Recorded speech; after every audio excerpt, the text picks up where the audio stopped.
రెండోది కొన్ని మీరు మంచిని చెప్పడం, ప్రజల్ని ఎడ్యుకేట్ చేయడం.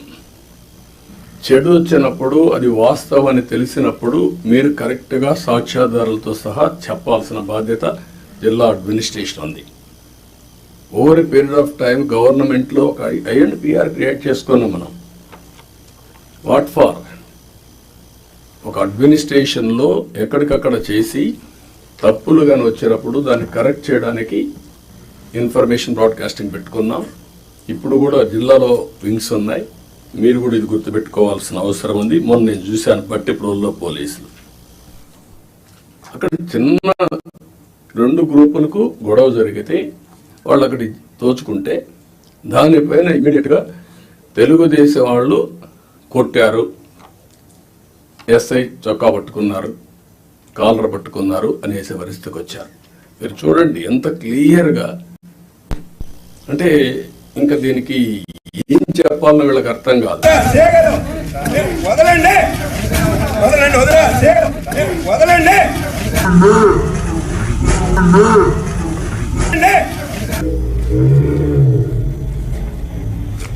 వదలమని అడుగుతున్నాడు.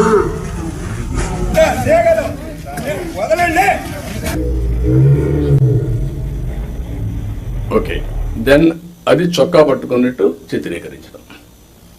అది రైట్ టైంలో చెప్పకపోతే ఇప్పుడు కొంత ఫేక్ ఫెలోస్ అంతా వచ్చేసి సోషల్ మీడియాని మిస్యూజ్ చేసి ఇష్టానుసారంగా ఇలాంటి వేసే పరిస్థితికి వచ్చారు.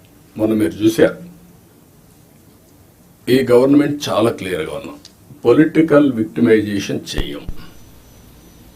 అదే సమయంలో తప్పు చేసిన వాడిని మాత్రం వదిలిపెట్టాం. And I very clear on that. మళ్ళీ జీవితంలో తప్పులు చేయాలంటే భయపడాలి ప్రజాస్వామ్యంలో. ఈరోజు చేసి తప్పించుకుంటాడు అంటే అది ప్రభుత్వ అసమర్థత. మనం తప్పులు చేస్తే మనకు కూడా అది జరుగుతుంది. That is the message I want to give it very clearly. మీకు కూడా క్లారిటీ ఇస్తున్నాను. ఏ తప్పు చేసినా వదిలిపెట్టం, కానీ పొలిటికల్ విక్టిమైజేషన్ మాత్రం ఉండదు. మనం మాట్లాడుతూ 36 మందిని చంపేశారని ఢిల్లీకి పోయి ధర్నాలు చేశారు. మేము అసెంబ్లీ అడిగాం, ఆ 36 పేర్లు ఇవ్వండి. 36 మంది చంపేసి ఎఫ్ఐఆర్ ఉంటుంది కదా, ఎఫ్ఐఆర్ ఇవ్వండి, నేను యాక్షన్ తీసుకుంటా. ఇంతవరకు ఇవ్వాలి. అంటే రాజకీయాలు కూడా మారాయి. ఆ విషయం మీరు గుర్తుపెట్టుకోవాలి. రాజకీయ నాయకులు పేపర్ పెట్టుకొని, టీవీ పెట్టుకొని, సోషల్ మీడియాలో తప్పుడు ప్రచారం చేసి గవర్నమెంట్ని సెబటైజ్ చేసే పరిస్థితికి వస్తున్నారు. ఇది అన్టాలరబుల్.